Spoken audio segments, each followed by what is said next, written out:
meets world. What up, bros? What up, bros? And welcome to Bruh Meets World. When it's Bruh Meets World. Your boy meets world funcast. I'm Ceej. And I am Tony Curtis. How are you, sir?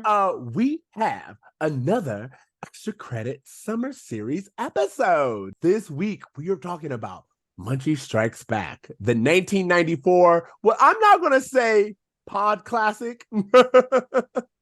Holy shit, bruh. Holy shit. This movie. What did we just watch? It took my breath away. How the level of awfulness of this movie. I know we're going to dissect it, but really? I just have really? It's like, so I like to think of myself as a bad movie aficionado. I love them. And I have created a rating tool, which I like to call the Tommy Wiseau circle clock. Okay. Tommy Wiseau is the star of the movie The Room, which is famously the worst movie of all time. And what he was able to do was to take a movie so bad that as the wheel goes around the clock, it goes from bad, oh, this is awful, this is the worst thing. Oh, this is actually kind of amazing how bad it is. Oh, this is actually the best thing I've ever seen. It does a full turn, right? Many bad movies don't do that. You'll watch like Elektra or Daredevil and you're just like, oh, this is just boring and bad. But if you Munchie Strikes Back does the full turn. Full turn. You're watching it and you are pinching. You're like, wait, what is this? I'm so confused. This is not good for children. And then at some point, you're just like, this is actually so bad it's brilliant. And this movie checks that box for me. That's what I was going to say. I'm not going to lie to you. 100% I am being honest with you when I say I actually don't think that this is a bad script. I feel like it is a bad movie and badly directed, but I saw the script and I was like, I see a world in which this script actually makes sense. In fact, I got, like, they mentioned it on the pod, I got Blank Check vibes. Like, if you take the director of Blank Check and have him do this movie, it's a Disney classic. If you take like any of those Disney directors, honestly, and you get them a better puppet, I feel like this movie could work. I feel like I respect your decision. I disagree. Really? I can think of any creature that's responsible for Chernobyl being left to watch a child unsupervised. No. No. You're right. Early on in the movie, there is a scene. Okay, so we got to talk. I don't even know. I'll let you do it. But like, okay. So I will say this, you guys, if you want to listen to the pod episode where they go into like a detail scene by scene, we're going to do the best that we can to kind of like hit on topics. But you guys know us, we're chaotic. And I got to say, this movie itself is just hard to navigate. So 100%. Come on this journey with us as we try to go through. T, I will let you lead us off because there's so much to talk about. Keep going. Thank you, Brad. Okay, so this movie opens up so abruptly. I had to rewind because I was like, did I miss something? The movie just starts. It just, but no, it's like, wait. Like, that is an understatement. To say that it just starts, kind of be like, oh yeah, like movies start all the time. No. You start in medias res of a party that is happening, and you are like, did I miss a scene? Like, we're in the middle of chaos. Yeah, we're in the middle of a third act of a different movie. And I have to say, I don't know shit about the original Munchie movie. That I didn't know this was a trilogy. I don't know what connection this even has to that film because they said Jennifer Love Hewitt did not see her in that opening scene. So I'm assuming this is just another chaotic adventure of Munchie, and it's really jarring to jump into this film. So guys, just the first 2 minutes, I texted Ceej, I was like, I've pushed pause 8 times in the first 2 minutes to write notes. It's just chaotic. This movie shot in 1994, but the opening scene looks like Fast Times at Ridgemont High. Like, it looks like it's the 80s. I love that you said that. I was like, early 90s. Remember, there's this thing where like the 90s didn't really start till like 95. And like everything before that still feels like the 80s. And to me, I was like, the 80s hated high school. I have no idea what happened to those writers in high school in the 70s. Bullying. But like they hated high school. And like we open up with a scene where Munchie is telling this kid who we've never met, we have no idea who he is or why Munchie is talking to him. We don't know who Munchie is. There's no background. Thank you. We're introduced to Munchie without anyone telling us what the fuck a Munchie is, what's its purpose. We don't know. He's just there. A gremlin creature is just there. I was like, it's like a Chuck E. Cheese demon. Yeah. What world are we living in? And then as it kept going on, I was like, oh, it's like a chaos demon. And like, it's an agent of chaos, 100%. At one point, he's like, hey guys, fuck school, right? And they're like, yeah, fuck school. And everyone's cheering, right? At this giant like outdoor riot rally at the school. This motherfucker introduces explosives. We are minute 3. He introduces explosives to the block and tells this kid, yeah, you should go ahead and blow that up, right? They blow up a school. Like they blow up the administration's building with the permanent records. All of a sudden, we're in Fight Club. We're in the 3rd scene of Fight Club for no real reason. It's wild. And again, I was like, this is utter chaos. What is going on? And that's just like how we start. That's like the opening scene. But I will say, we're getting some one-liners. Like right, like in the beginning, this like you don't think that this was funny? Like I thought they wanted Munchie to be Alf so bad. They wanted Munchie to be this like classic, just one-liner, like almost Andrew Dice Clay type of like, oh, I'm gonna have this one. All of his jokes were not funny to me. I'm sorry. I am blown away. I am blown away because I swore you would love this movie because I was getting Robin Williams and Aladdin vibes. Oh, you are being far too complimentary. No. I didn't say it was as good. Do not put words in my mouth. I said that's the vibe they were going to. The references to older comedians and pop culture references that clearly were going to go over kids' heads, the different voices, like the political satire, all of the social commentary, the Reaganism throughout the film randomly. No. It's actually what's funny is this movie is very anti-Reagan, and I love it for it. Like this movie has so many jokes about like trickle down economics. It is like it's the high school. We start at Ronald Reagan High School is where this movie starts. Yes, which is why it's chaotic. This movie is so anti-Reagan, and it shows on every page that I wish it was written better because I'm like, this movie, you are saying something. This is a lesson that kids in the 90s needed to hear, and yet they can't because what is this demon creature? Who, by the way, I just wanted to point out, all I could get, I knew nothing about this movie going in, and for some reason, I kept picturing the mascot from Honeycombs from the 2000. Do you remember? That's interesting. I know exactly who you're talking about. And I was literally trying to place Munchie. What is a Munchie? Like, is it a troll? Is it I was like, you look like a mud-colored leprechaun. Like, yes! What is happening? What is your power set? What are your rules? Does God exist? Are you God? Like, can we jump into the heaven scene? Yeah, okay. So, a little bit of a explanation. They blow up the administration building. Cheers of children. Cheers of children. And because of that, heaven is like, Munchie, you've gone too far. Well, he goes, all right, cool, let's blow up the DMV next. And then immediately a lightning bolt strikes and he goes, uh-oh, and just vanishes, leaving the kids to pick up that mess all on their own. Who knows what happened to that child in that story?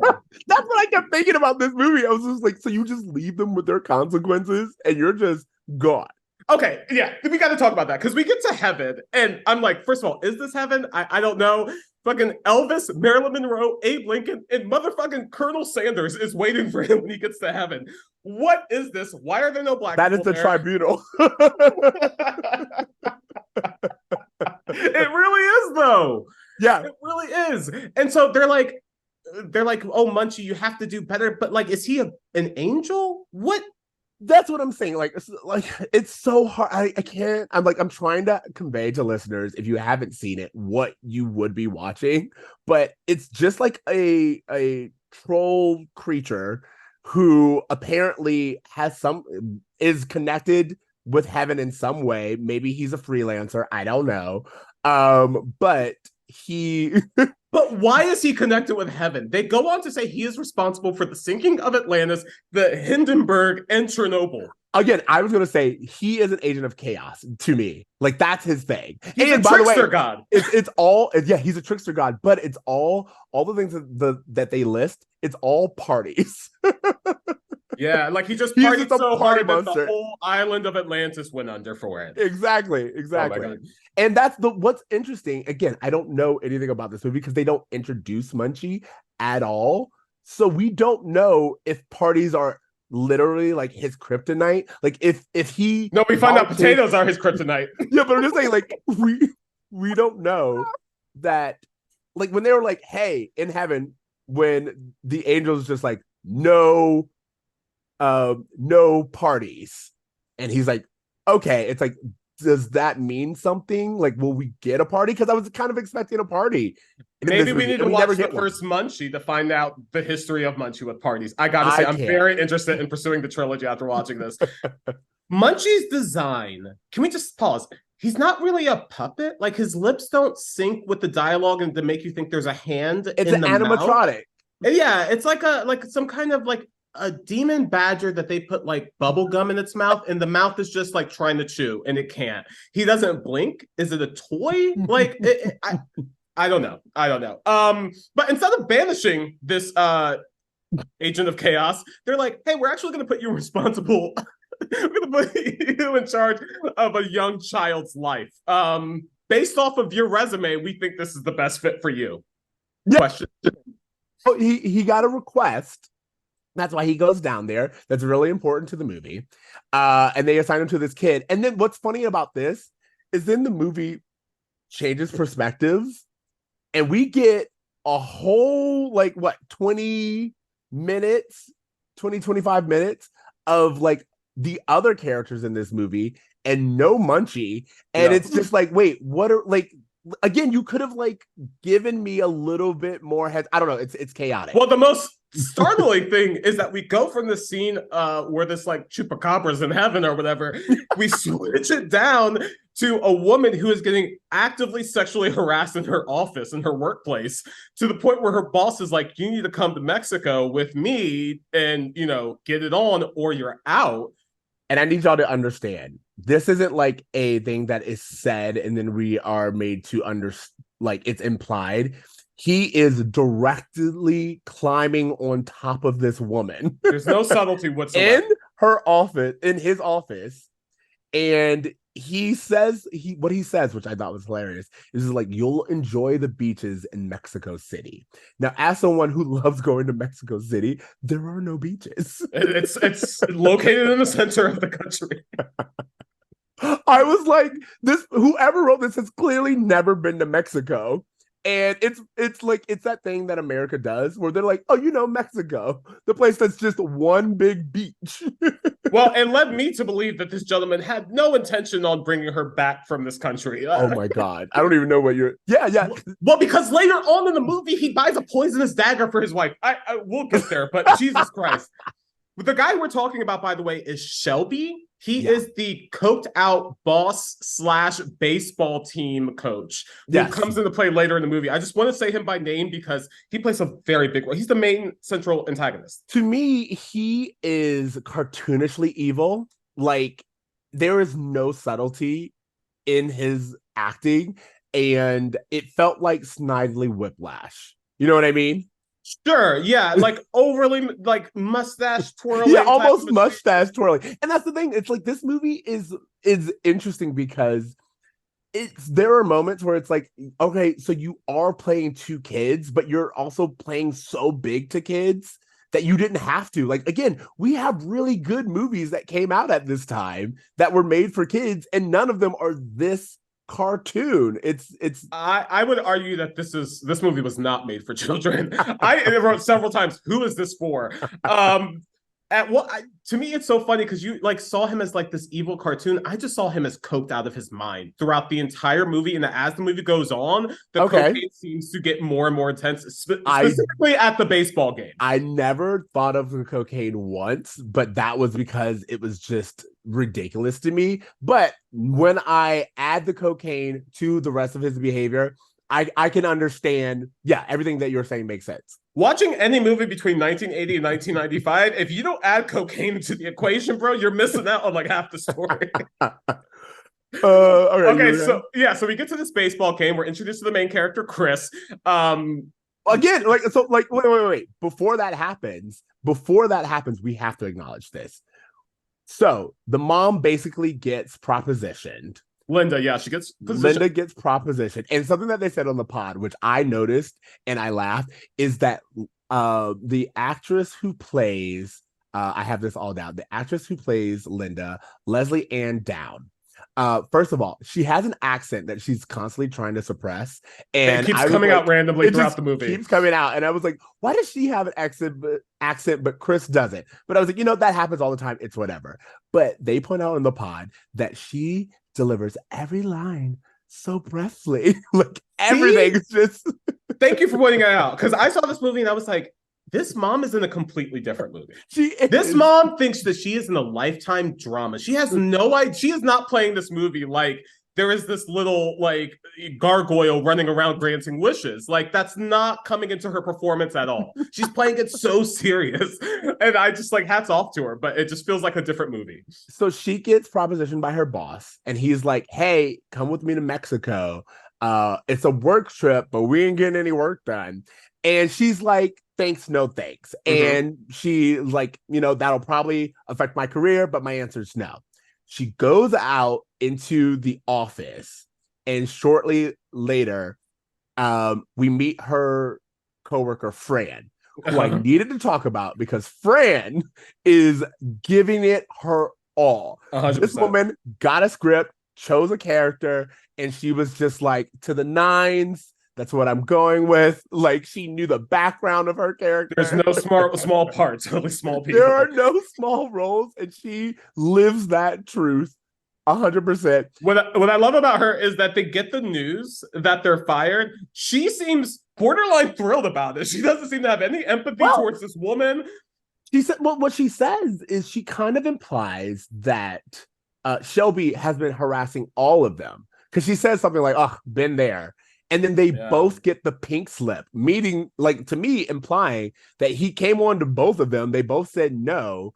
And then he gave them a pink slip, which, by the way, I don't know, like, it's been years since you and I have had to deal with, like, have you ever had a pink slip? Have you ever actually gotten a pink slip? No, not at all. I thought it was hilarious because I was just like, oh, they're like literal, like, pink pieces of paper.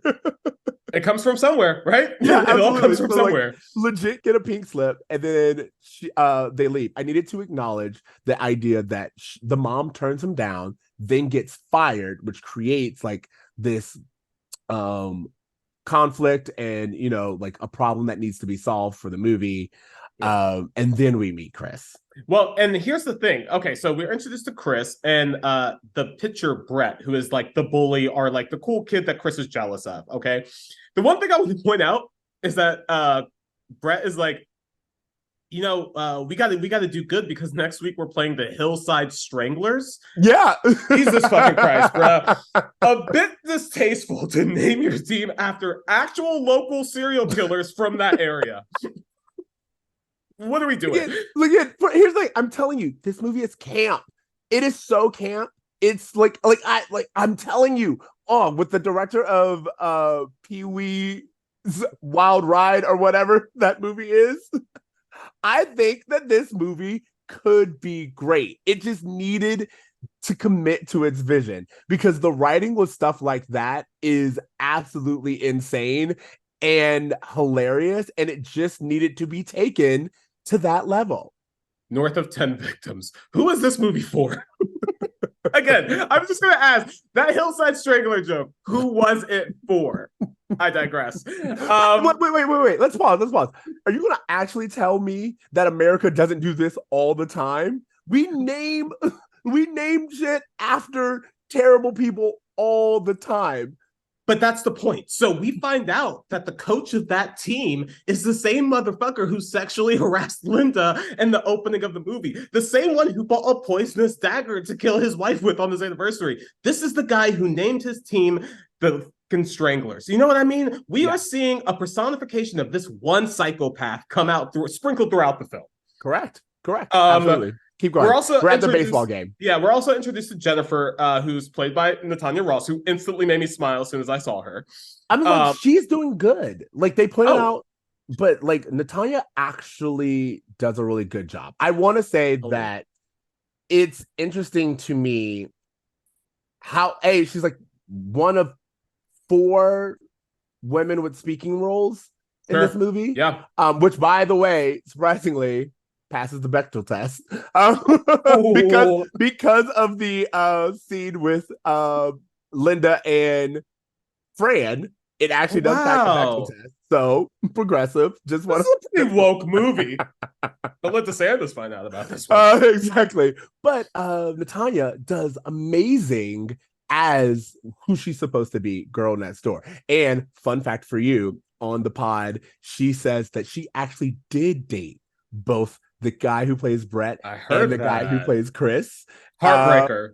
At the exact same time, and neither of them knew. So I was like, okay, I want that storyline. So we meet her again, instant smile on my face when I see her. Chris goes up and asks Jennifer to the dance, and what I love about it, he's like, "Hey, I want to ask you to this dance the day before." And I was like, fucking rude, Chris. Like, the day before the dance, you're coming up to me and asking, like, what do you think this is? Like, do you think I'm just some common, regular girl? Like, I'm clearly, like, the one breaking hearts right now. So I just thought that was kind of rude on him. And so we have the baseball game, whatever, they disperse. I want to point out, we see, like, they show Chris and Jennifer together. And there is a very clear height difference. Oh, she's a foot taller than him. A whole foot. But I was like, yes, short king, shoot your shot. like it was in general. I was like, it's very realistic that sometimes the person that you are interested in, like, y'all don't necessarily like look good together. And Hollywood doesn't always show that. Sure, or if they do, they make a joke out of it. And this is like never even mentioned. It's just a fact of life. And I kind of liked that. Yeah, I felt like it's more typical to how boys and girls mature actually around that age. And if you go back and watch Wonder Year, especially in that first season, Winnie was actually taller than Kevin. So definitely something that was more common back then. Also, the coach during this baseball scene could care less. like I was like, he's actually he seems like a good guy, terrible coach. I have some theories about that coach in the second game that we get to. Okay. But we get back to the house. Linda comes home, and waiting for her is Mr. Poindexter, the neighbor next door, who's waiting to give her a mouthful of bullshit because her sprinklers were like messing up his grass or something. I just got to say this. Can you Hoochie Daddy shorts? Yeah, wearing Hoochie Daddy shorts. Hoochie Daddy shorts. His dogs all running up, barking at her, coming at her mad aggressive on this day that she just got fired. Like, imagine you just got fired and you came home to that dude giving you bullshit about your sprinklers. Like, to me, it just rubbed me the wrong way, because if I'm just got fired and you're giving me bullshit, like, in my family, we have a term for situations like that, which is, I wish a nigga would. I wish a nigga would try to give me some shit after I just got fired because of a sprinkler. Well, the thing that rubbed me the wrong way is that he is clearly queer coded. Like, all of the I did not get that. If you look at the 90s, a lot of the things that would be kind of assigned to a strange queer character, he has. He's tall, thin, round glasses, the Hoochie Daddy shorts, like his obsession with his flowers. Like, this is a queer coded character. And I was like, I have thoughts on this, especially since your dog is a demon as well. Well, we going there. As bad as I feel for her. As bad. I was like, I get to say this because I brought it up. As bad as I felt. And I was like, this is a day. Poor girl. She looks at the dog, Mr. Poindexter's dog. She waits till no one's looking. She waits till no one's looking. And she kicks the dog. This was my bruh moment. I was like, what did we just see? I'm supposed to be rooting for you? This movie took such a fucking wild turn at that point. Because I was just like, oh, so you're actually evil. I was like, and what's crazy is they show you her kick the dog. They filmed it. They filmed it. And it's like, don't get me wrong, like everyone has neighbors who you don't like, and you're like, man, I would kick that dog if I could, but you don't do it. She looks around. That tells me in her heart of hearts, she was waiting. She kicks Puppy. She was waiting for a moment. Literally. It wasn't nothing. I was like, will this come back later? Like, will she get some kind of moral I don't know. Of course not. The man who sunk Atlantis is pals with God. What? So what does she have to worry about? Okay, so that threw me out of a loop. I know that it seems like we've been going on forever. You guys, Munchie has not returned at all. No, okay, but we're getting there. Okay, so Chris is in his room. He's lamenting about how uncool he is when a red light beams. How cool Brett is. How cool Brett is, and how which is important because for me, I was like, it's one of those things where he's like, man, why does Brett get all the girls? I mean, yeah, he's good at sports, and yeah, he's good looking, and yeah, it's just like named all the reasons. Yeah, there it is. Boom. So as he's going through this list of reasons why he has a secret crush on Brett, from the sky, a red light beams an abomination into his room. Convince me this isn't a horror movie. No. That was crazy to me. My first note was this kid immediately is just like, cool. No, not cool. A demon just showed up in your room out of nowhere. And I would be terrified. Why is this kid easily embracing? He's unfazed. Unbothered. Unbothered. Munchie he immediately starts cracking these cracking jokes like, I gotta get my brakes adjusted. And it's like, what are you? Why are you in my home? What do you need? Like, and then he reveals that he grants wishes. Yep. And again, Trickster God comes right back in. And what's funny to me is, all right, so he tells him that he grants wishes. This is what I'm talking about. We got Genie in the lamp moment from Aladdin. He doesn't give rules though to how his powers work. He doesn't give rules. We don't know how his power works, but he does say there are limitations. So he's talking to Chris, and we have found out that Chris's dad has died. So Chris says, can you bring my dad back? And Munchie goes, no, there are limits. And then Chris goes, cool, then check this out. Yeah. And he goes on a very specific wish. Well, first he's like, can you clean my room? Which he does. And then, yeah, you're right. He goes through a full shopping list. And I'm just like, first of all, no one grants wishes for no reason, Chris. You need to be a little bit more smart. No one gives anything for free in this world. Be smarter, bro. And then keep in mind, 15 minutes ago, we saw this creature blow up a school. And now he's in this boy's room just being like, I'll give you anything. This is a horror movie at every turn. I don't think Munchie can walk. We see the movie try to get around that by vanishing to the wall. He does this like vanish, like poof, but he does it from one side of the room to the other side of the room. Like he won't even come over. He has to special effect himself. I don't understand why. Here's the thing. I feel like this movie also would have worked if it was animated, like adult animation. You know what I mean? Totally. Like I think like that was like the limitations of this movie in reality is that they try to do it practically, and they have this demon puppet. If you get rid of the demon puppet, I feel like it works. Like, it would work better. Imagine if this was just a Muppet. Like, just like a hand Muppet. Well, at this point, we're in Kazam territory. Like, why am I watching a movie that I've already seen 4 different versions of? Like, we're just granting wishes at this point. Also, Munchie casually mentions, by the way, this kid wishes for this video game system, and he's like, well, yeah, this is actually stolen merch, but no big deal. And the kid is unbothered by the fact that it's stolen merchandise. He's like, yeah, sure, awesome. He goes, Brett said he had the same setup, which is impossible, because when you look at like the size of this thing, Brett does not have it. And he goes, I've only seen it in the mall. And she goes, well, that's where this is from. Yeah. And then does not stop Chris from asking for more. I like this. I love that it was stolen. And I also love this idea of like, you can't get something for nothing. So any wish that Munchie grants is actually it being taken from somewhere. This isn't magic in the sense of it's being created out of nothing. It is being borrowed from somewhere else. It has to already exist. And I find that so amazing.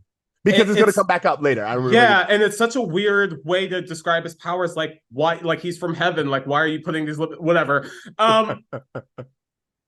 I tried to figure out at this point when he gives him this full video game system, I was like, what is his actual end game? Like, is it to make people happy? Because happiness is such like a fleeting thing. I have a theory. What are the metrics of success for his job? I have a theory, and I have to wait to the end in order to tell you. But like, okay, keep going. All right, so Munchie gives him this video game system that's a car, and before Chris knows it, he's like, oh man, I wish we could just make this more hardcore. And then Munchie's like, well, as you wish or whatever. And then instantly they're in a Grand Theft Auto type situation where Chris is behind the wheel of an actual car with an actual airplane chasing him down, dropping actual bombs on a child. Exactly. Be careful what you wish for. How is this helping? Be careful what you wish for. What I love more than anything, if you don't have anything to say about like the time that they're in the video game, all I have to say is that like Chris has known this like gutter gremlin for 10 minutes, and he's already in a life-threatening situation. He already told you he can't bring people back from the dead. So you need to be smarter, Chris. That's just all I kept thinking. Oh my gosh. They come out of the video game because story reasons, and Munchie sees Linda coming. Now, something that we have not said is that no one is allowed to see Munchie. Allowed, not that they're incapable. They're not allowed to see Munchie. So Munchie always disappears from the room whenever Linda is on her way in. Where does he go when he disappears? I'm sorry. So Munchie disappears, and as a matter of fact, Chris is like, hey, you got to get rid of this stuff before my mom comes in. So Munchie makes it disappear. Linda comes in. She's like, oh, your room is clean, blah, blah, blah, blah. And then, of course, she leaves. When she leaves, Chris is like, hey, where did all that stuff go? He goes, I put it back in the mall. And then I like this is what I'm talking about. I like the lesson here. Chris goes, oh, I wanted to show my friends that stuff. And Munchie goes, was it about the stuff or was it about your friends knowing about the stuff? And he goes, I just wanted my friends to know about it. And then Munchie goes, then take them to the mall. It's like, actually a low-key great lesson. It's a great lesson. Did you want it or did you just want people to see it? You just wanted people to see it? Then take them to the mall. That's where it's at. I've actually based a good part of the success of my life on this very concept, because someone told me a while ago, I was having a conversation and they were talking about people who want to climb Mount Everest, and someone was like, I feel like all these people who climb Mount Everest are just doing it so they can say they climb Mount Everest. Would you really do it if you could never tell anyone you did it? Like, that's really wanting it. And so like I felt that lesson kind of trickle in here, and I'm like, look at Munchie. Look at this the La Chupacabra giving me this wisdom in this movie I did not expect. It was just kind of crazy. The last thing I have to say about the scene is that Chris asked for a pager, and I'm like, fucking for what? You slinging rocks, Chris? Like, what's up? He gives an entire list and says, well, that takes care of Circuit City, which is a name drop of a store that has gone out of date. Rest in peace, Circuit City. And B, he just asked for Circuit City. That's crazy. He also says, Munchie, at one point, he's like, I need you to get rid of everything. And then Munchie says, I only know one major word that gets rid of everything you own. Reaganomics. See, I told you. I love the comedy of the political commentary on Oh this. my god! You can't say that and tell me you ain't laugh at these jokes. You laughed at these jokes. You're right. We go outside and Munchie has set. Okay, so Chris is mowing the lawn, and Munchie's like, "Oh, I can help you with this. Obviously, I'm your guardian angel, whatever." He sets the lawnmower to go independently, and that lawnmower later goes to try to murder the neighbor and his dog. Yeah, that's the. You could take this exact script and change like 3 things, and it is Chucky. It is like, I don't know if you ever saw the movie. There was a movie that came out in the 90s called Pinocchio's Revenge, which is basically exactly what you think. A little kid gets a Pinocchio doll, comes to life, tries to kill people, tries to convince kids to kill people. This movie is like a sneeze away from being that. Multiple times, Munchie does things that could murder both the boy and people in this. People are unfazed. They still think he's an angel, and I don't understand. We can't pretend like the 90s weren't chaotic in general. We had a movie where some dad got divorced, dressed up like a stranger to spend time with his kids. Wow. And then the whole time. We have another movie where a kid gets sucked into a board game. Oh, yeah. His friend is put into therapy. His father is accused for his murder.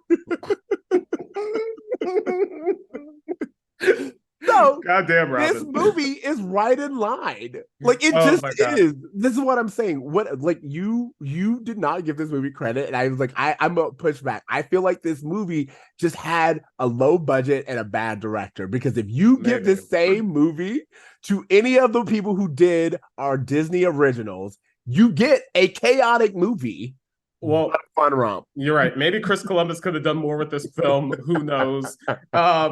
I just want to say, before, like, when the lawnmower is doing its thing, Chris calls him back. He's like, Munchie, you got to stop the lawnmower. Munchie's like, why? What's the problem? And at that point, I'm like, bro, you don't know? Are you not controlling this lawnmower? Like, he's a demon of chaos. That's just what I'm going with. Demon of chaos. All right. Anyways. All right. Little subplot for you guys in the background all of this time.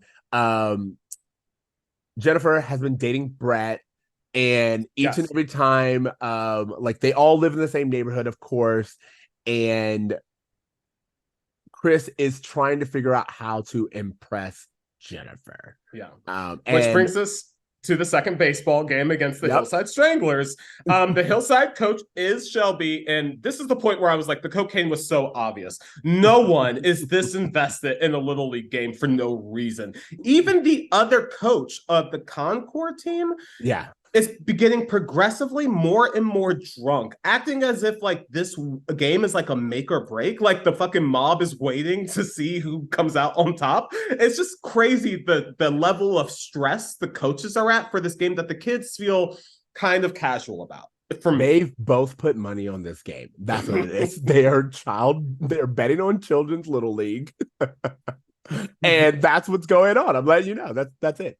Shelby's team is winning, and at the halftime or on break, Chris is sent to grab his coach's soda from the bathroom when Munchie, like, they did not put it, like, Daniel calls out that, like, the coach is never seen without a bottle of Coke. He's just drinking so much soda. I'm gonna tell y'all right now, there's something in that soda. That ain't soda. Hey, kid, go give me another soda. Well, I know, because at one point in the game, he's actually just drinking a bottle. He's like, I'm not even gonna put on the charade. Just licking like that, sober. Licking the inside because it's got cocaine inside. Oh my god. So he sends Chris, he's like, bro, I need another soda. And Munchie, like the shade sewer rat he is, appears, and he's in a baseball outfit. Multiple times they put this thing in a new outfit every single time, and it's just disturbing. It's not cute. It's not like you know, when you go to Build-A-Bear and you're like, oh, I want to get new outfits for this creature. Like, they could have made a creature that you want to buy. You want a toy that you want to bring home. This is not it. Munchie is if I woke up and saw a Munchie at the foot of my bed, I'm having nightmares for the rest of my life. That you're right. I kept thinking to myself, like, this was not made for merchandising. No. Because Tim Burton wouldn't make this creature. Like, and to your point, a few things. One, as you pointed out, this is a baseball movie. If you guys have not checked out our recap of Angels in the Outfield with the Ooh, Locker Room Flicks. Make sure you go over and check that out. absolutely. Baseball movie. And then also the idea of Munchie being in this like pile of sweaty clothes in the locker room, talking to the kid. At some point in time, Chris and Munchie are talking, and Mr. Shelby, Mr. Carlisle, is going in there for what I can't even remember the reason why he was going in there. I think he like had to pee, but then like that really gets dropped almost immediately. He sees Munchie and he and Chris talking. And he's like, I got to take a picture of this. That's what I mean. He does not react like, oh, is this a demon? Like, does God exist? Like, there's no like moment of like, what is happening? He's just immediately the teacher from Fairly Odd Parents, where it's like, I gotta get a picture. I'm gonna get famous. Like, it was such a quick turn. Yeah, absolutely. But again, he's evil. So keep going. There's like there's a sentient groundhog talking, and you're just acting so nonchalant about it. And then, okay, so what happens is Chris wishes that he was good at baseball, essentially. And Munchie gives him powers. All of a sudden, it becomes Angels in the Outfield again. But what's interesting is that Shelby, who is still coked out of his mind, is so pissed that they're not winning that he goes to his son and he's like, hey, I will pay you $100 to throw a ball so hard at Brett it takes him out of the game. And that's why I was just like, oh, so this movie has no limits. They clock this dude in the chest. He falls back. I'm not going to lie. I did laugh out loud. Brett has a bruised rib cage. They took him to the hospital, but the way he fell was so funny. Oh my God, it was so funny. Okay, keep going. Yeah, so basically, Chris wins this game single-handedly by cheating with Munchie. There's a big well, we call it cheating again. Angels in the Outfield didn't call it cheating. It's not a championship game. No. I don't care what these angels call it. Cheating is cheating. Munchie, it goes so far beyond the Angels in the Outfield. Even the Angels in the Outfield, the Angels try to make it look like, yeah, the ball curves a little. This ball is doing loops around the bat. It is unbelievable. And yeah, with the Demon Genie, they win the game. Demon Genie. Chris hits a ball out of the atmosphere. When it comes back down again, while Mr. Carlisle, Shelby Carlisle, is like saying some kind of play ed, the ball comes back eventually later, hits him on the head, knocks him out. I was like, that's a concussion. You don't get a lot of those in your lifetime. That just fell from space. Yeah, you can't tell me that that's not going to hurt. You can drop a penny from the top of a building and kill someone. So what are we saying here? Okay, next. Okay, so now we're back at home, and Chris's mom's afraid they're going to lose this massive house that they do not need. And my first question was, Mom, you don't have a job. Why were you at this game? Why am I doing everything alone? She's looking for a job. That's why. That's why. Anyways, yeah, so at this point, like Chris, I'm sorry, has the way of getting this money that he's on. And then at some point he's like, all right, you know what? I'm going to ask Jen to the dance. Wait. This is really important. So he asks his mom what is wrong. And she's like, nothing at first. But then later on, I think it's around this time, he's like, again, something's off with my mom. She's not usually this quiet. She asks her again. She confesses, hey, I lost my job and we need money in order for me to pay the rent. We need $20,000. I was like, that's a very specific amount. We will absolutely be getting that. By the way, fun fact, $20,000 in 1994 is $41,000 today. Wow. Girl, what were you doing? Yeah, there's no way that you and your husband thought this would be a good choice, even when he was living, even when you were both working. Like, this is terrible. It did seem like that thing where it's like she found out later, like, oh my God, we owe how much? It's like, girl. No, she says to Chris, she's like, me and your dad set up our mortgage this way when we first got together, thinking we'd have time to figure it out. And then he died. So it was just like, you guys made a terrible choice. I don't know what to say. The phone rings, right? It's Jen. They find out that Brett is taken to the hospital. He's injured from the game. And so Chris is like, oh, cool, bet. Let's go to the dance together, me and you. Then Munchie comes up and he starts being the Cinderella fairy godmother, getting him all glammed up, getting him a suit, getting him a Rolex for whatever reason. And this is the point where, again, I'm questioning what is going on with Linda that she is so unobservant of her child's life that she doesn't realize he's walking around in a suit, a Rolex, and has a limo parked out front. When he goes to pick up Jen, her elderly mother is there waiting for her, but Linda seems to have no involvement in Chris's life whatsoever. So it's funny that you say that because we forgot to mention, Munchie says that he will help figure out the money situation, which again, I'm like, okay, well, we know that something's going on there. Yeah. Then Chris is getting ready for the dance. He's wearing this suit. He's like, I want to look better. They talk about Cinderella specifically. He gets put into a nicer tuxedo, corsage. They go out to the car and he's like, you need a better ride than this. So they go and they change the mother's car, the station wagon, the station wagon into a limo. And again, since we know for a fact that all of Munchie's wishes don't come from nowhere, I was like, there's a station wagon inside a limo rental service. And someone is just like, what? Like, there's a station wagon where car number 4 is supposed to be. I love that.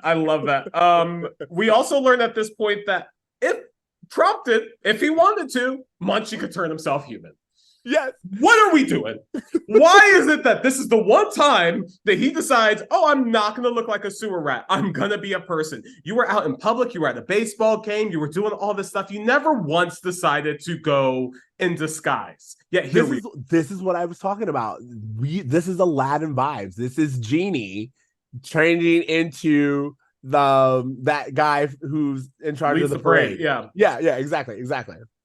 I just don't know. I just, like, again, could have just made him a human from the beginning, still would have worked, could have saved us a lot of bullshit with special effects and whatever, but okay.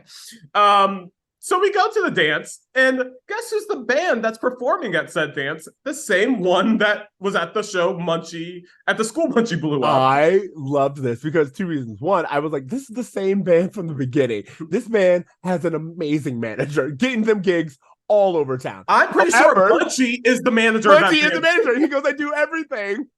There's a band I manage. I love that. That's his secret. Book them? No, he's like, does he just book them for you?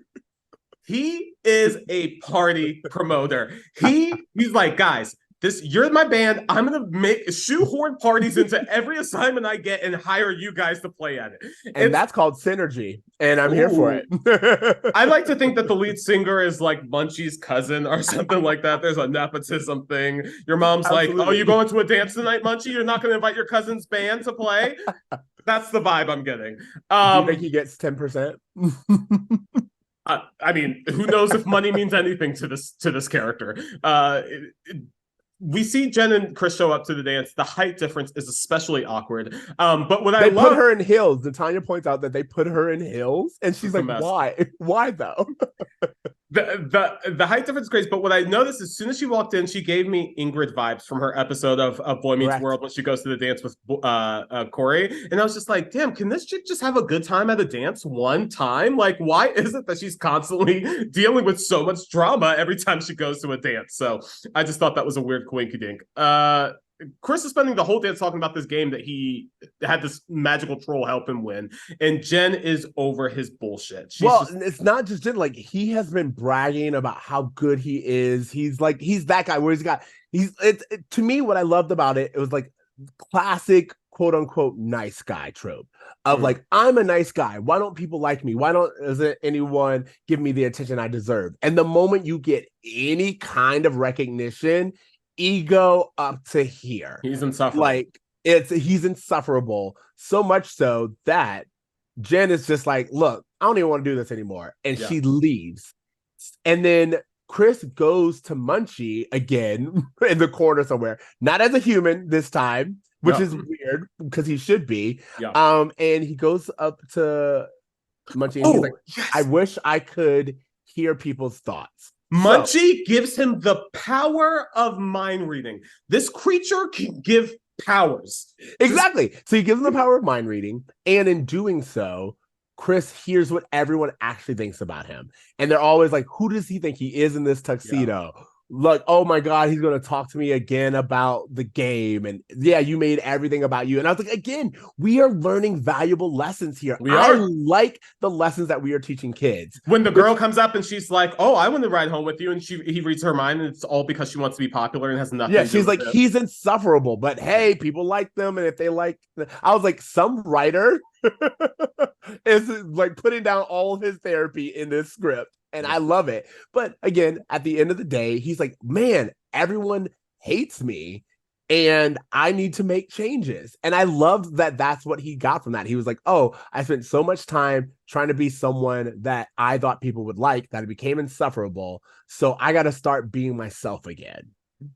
Another great lesson. Another great lesson. Shelby, who has been following the antics, sees this and his thought process is, oh, I know where to go to get the answers I'm looking for. He takes a picture of Munchie to a funeral home director.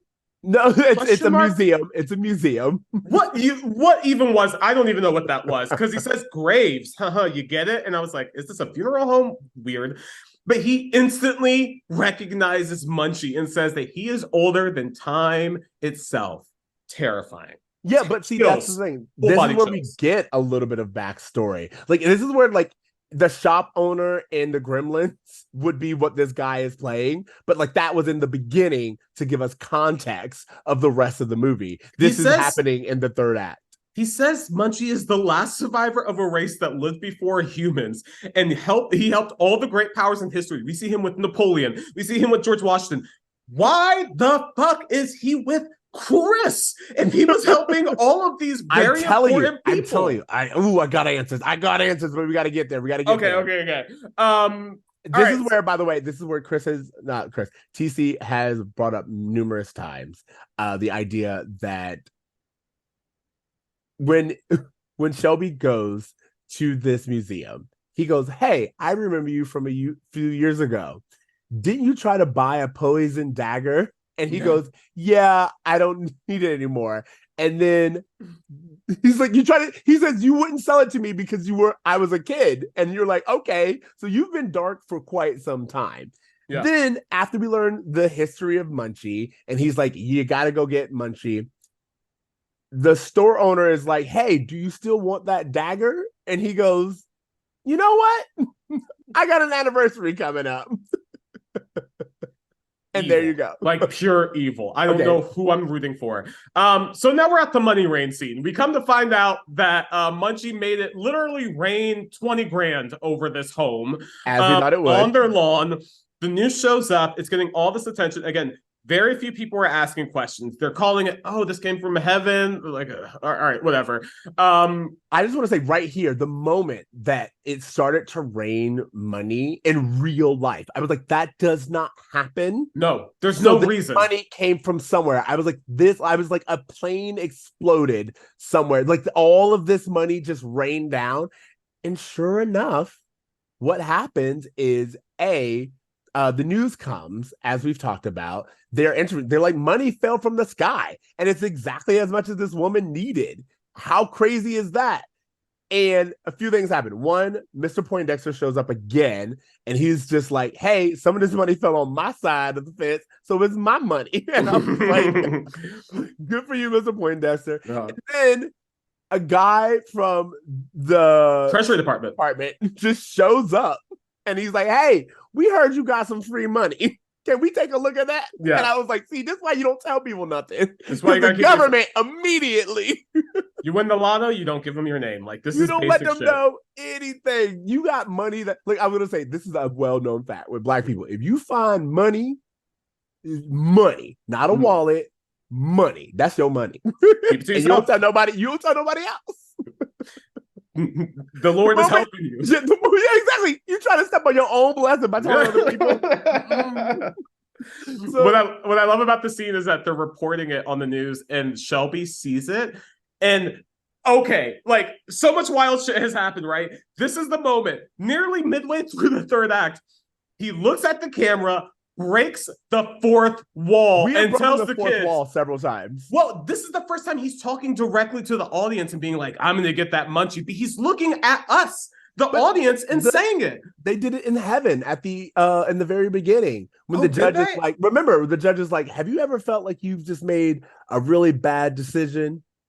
It's right when you know what? You're right. I guess I don't know. It just threw me for a loop that was even happening. So we're at this Home Alone sequence. They leave to go to investigate this money. Shelby shows up to steal Munchie. Again, nothing in him that's like, oh, this is a superpowered being. I need to defend myself somehow. He just goes in blind and he's like, it's going to work out great. Munchie does a variety of slapstick type of hijinks to prevent Shelby from getting in, including putting fireworks in his asshole. He throws marbles, so he falls down this flight of steps. Another concussion with a bowling ball. I mean, and again, you don't get a lot of those. He sets him on fire, hits him with a vase. Like, it's really next level stuff. And again, at no point does he go, oh, I'm dealing with the demon from Satan. Like, I need to leave. So now we can talk about my theory. You have been asking this entire time, who is this movie for? What is his end goal? If Munchie is in fact an agent of chaos, I think that he has been sent here as retribution for Shelby Carlisle. Because think about it, by the end of this movie, which we were getting to, Shelby Carlisle's life is ruined. And this is the same guy who we know is consistently sexually harassing everyone. So, and again, we'll get to the why later, but keep that in mind. I think Munchie's true goal is to ruin this dude's life. Continue. I mean, it's not a bad theory because, to your point, we later find out that Munchie does have an end game, however twisted, however illogical. Exactly. He does have an end game. That's my point. That's interesting. Okay. Yeah. So this Home Alone scene really just doesn't happen without any buildup. It's just a man getting like just hurt by things around the home. Yep. At one point, they're in the kitchen, and then Munchie is just basically doing his regular wisecracking stuff, and it instantly goes, oh, he touches potatoes by accident. He goes, oh, my kryptonite, potatoes, and falls dead. And I'm like, what is this movie that potatoes? Shelby grabs a bag, and then a trash bag, stuffs Munchie in it, and then is like gonna run out. But meanwhile, we see that Linda and Chris, who went with the Treasury Department guy, Todd comes back, and it says so that money that they found that rained from the sky actually came from a drug cartel that they were tracking. And when they thought they'd be caught, they released all of their money.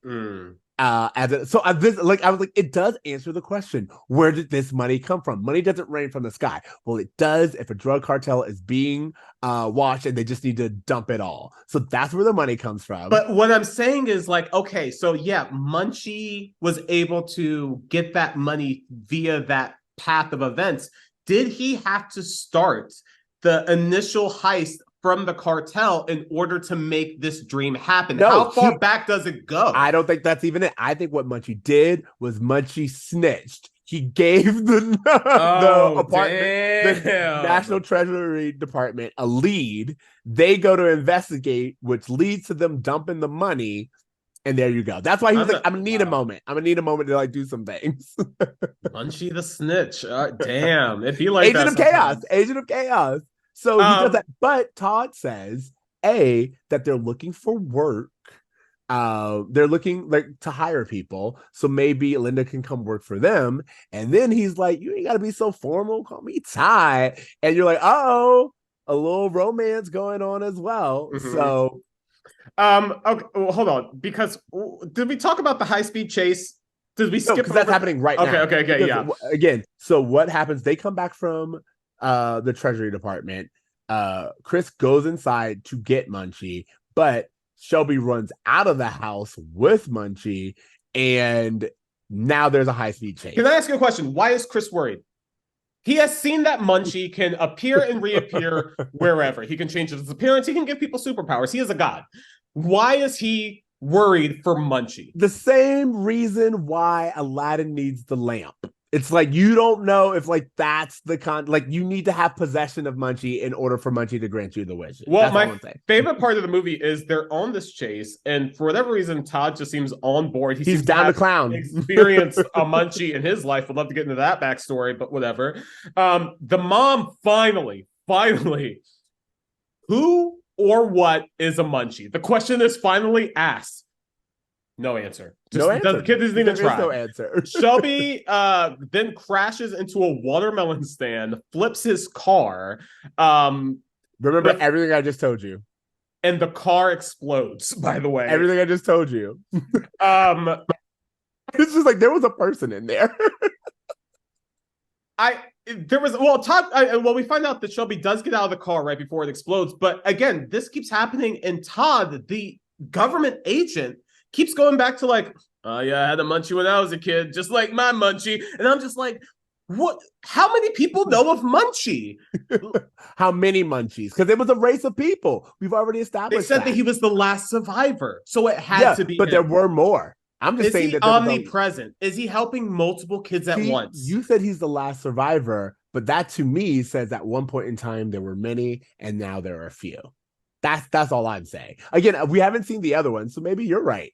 I don't know. I figured that there were like maybe in the 70s there were even more Munchies. Maybe. Oh my gosh, they got arrested with all the Black Panthers and got rid of them. Oh wow, Agents of Chaos. All right. So one thing is that right before Shelby gets arrested, he yells out, "You can't arrest me! I'm a member of the NRA and the NAACP." Again, it's just the NAACP. Wait, so here's what's really important is during the high-speed chase, as you would expect, a cop is like, what are you doing? This is a high-speed chase. So a cop pulls over Shelby, well, after he has crashed and caused a bunch of chaos.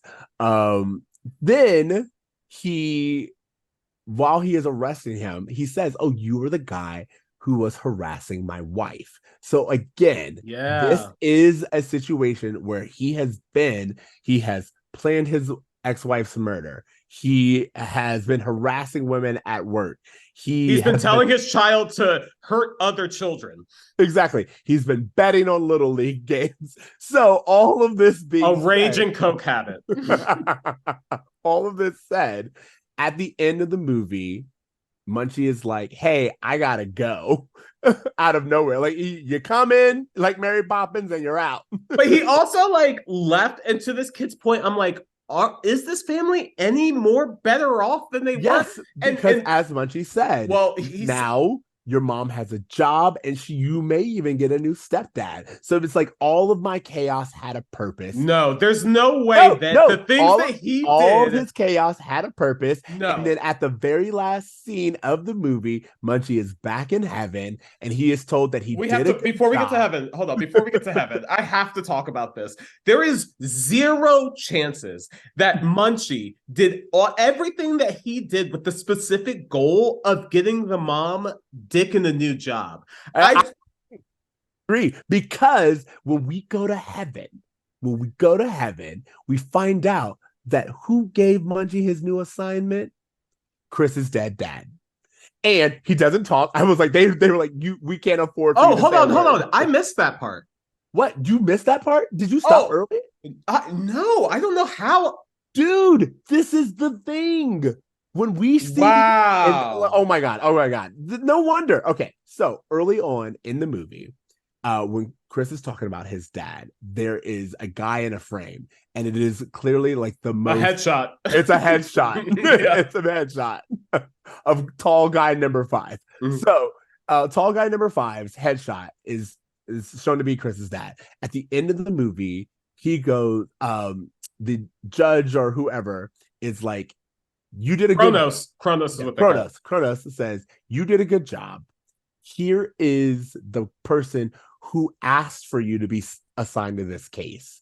and they show the same guy from the frame. Now, the guy just kind of turns around and says nothing because they were like, we cannot afford for you to speak, so you're just here. But we now know that Chris's dad was the one who asked for Munchie to be sent down. So I must have been looking at my phone, taking notes or something. I don't know. That point, it absolutely, Munchie was like, 3 assignments. Get her a new job, one that's not near Carlisle. But also putting her in another situation where she's going to have a sexual relationship with a coworker, not good. Well, they weren't coworkers now. They're meeting right in this moment. So everything's above board. The husband has approved of it. He sent Todd to her.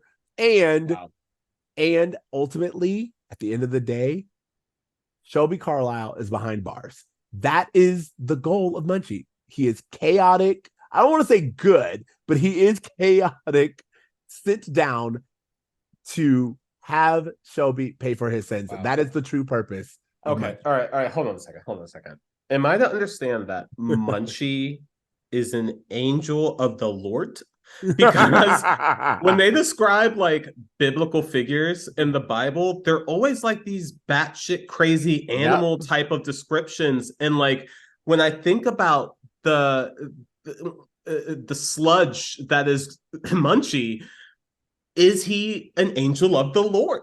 Is this what angels look like? Is this what this is? Does he get his wings? Like at the end of fucking It's a Wonderful Life? He has wings. He has wings whenever he's like, again, because he's a puppet, he's just kind of like placed against the wall so you can't really see them, and they're not the greatest wings. Sorry to the crafts people, but I said crafts, I meant props. But either way, my main takeaway from this movie ending was this idea that the movie ends with Munchie laughing maniacally as he prepares to assist the Clinton administration. There's a guy who's going to, and what did I just say? Chaotic. if you have some kind of rodent angelic figure, and he has an issue with partying, and you send him to watch Bill Clinton, motherfucking Clinton, does everything not make sense now about the Clinton administration?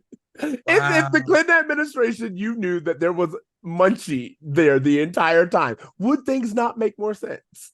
If you told me that Munchie was responsible for the Monica Lewinsky scandal, I would believe you. Exactly. Okay.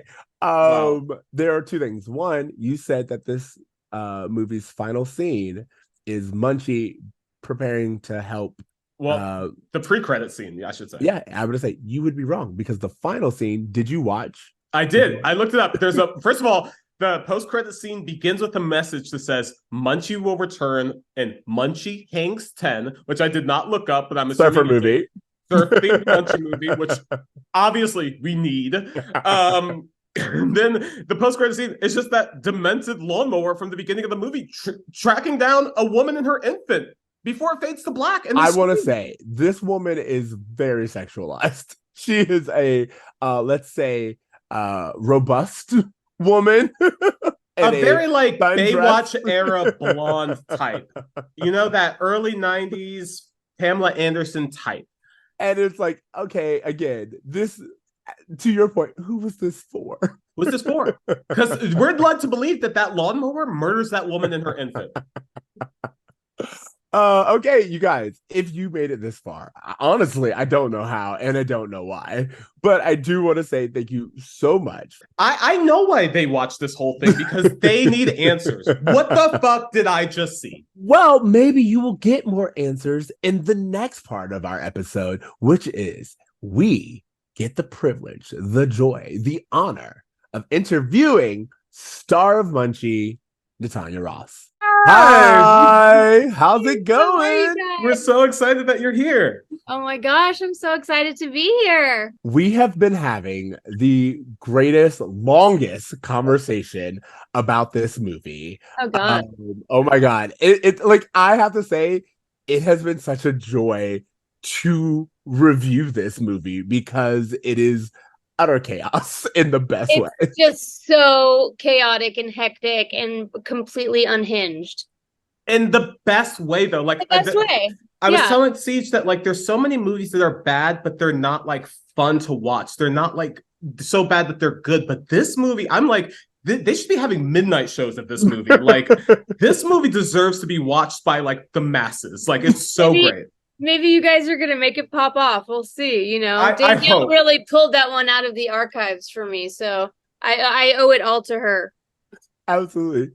You know, when you like watch this movie now, you know, people are talking about it. How do you feel about the idea of like being in like a movie that's so bad it's good? Is there like something fun about it? Yeah, sure. I mean, I'm in a lot of movies like that. I love that you have like that sense of humor about it, because one of the questions that T and I was asking was like, how often does this happen? Like, how often do you like audition for a project and you look at the script and you're like, this is fun, and then it comes out and you're like, well, that's a paycheck. Yeah. I mean, I think as a kid too, you know, obviously I read the scripts and all of that stuff, but I don't think like at that age you really understand. I was like, oh, this looks fun. It's like, I thought it was like a baseball movie, honestly, because there was so much fucking baseball in it. Sure. You know, I didn't really like fully understand. I just knew I was like the love interest, and you know, I got the movie so fast that it was kind of a whirlwind. Like I went and read, and then the next day they were like, okay, you got it, you start Monday. So something crazy like that, you start Monday. And I was like, okay. So yeah, I don't think I definitely didn't like understand who Roger Corman or Jim Wynorski were back then. I was obviously too young to know, and it just seemed fun. I knew that Love had done the first one, and that was really exciting for me because she had, you know, been like a big sister in my life. And I mean, that's really all I knew. It's hard to watch this movie and think like, oh, this is made for children. There's multiple. I don't even know what it was made for. I guess it was a kids movie, right? I mean, we were curious as to what you think. That was more of a question. Like, I don't have an answer. Because at one point they're dropping bombs on a child. There's an instance where like blew up a school, which is horrible. A lawnmower chases a woman and her infant at the end. There's so many points where I'm like, is this a horror movie? It feels like it could be. The lady kicks the dog. That was like shocking. I didn't remember that part. Took my breath away when I saw that. I know. I was like, what the fuck is it? Are you kidding? And then I was kind of like, I mean, I turned out to be like nice, I guess, but like how rude to just like hop on another boy's bike right in front of like the boy that likes you. Just all sorts of like crazy unhinged shit, you know? Well, I thought it was rude that he asked you to the dance the day before. And like you wouldn't have fucking options. Like, how rude of you. Like, it's the day before. I know. This girl's got options, baby. Yeah. She's got options. And she did have options because you were double teaming both of them. I was in real life too. I know, we loved it.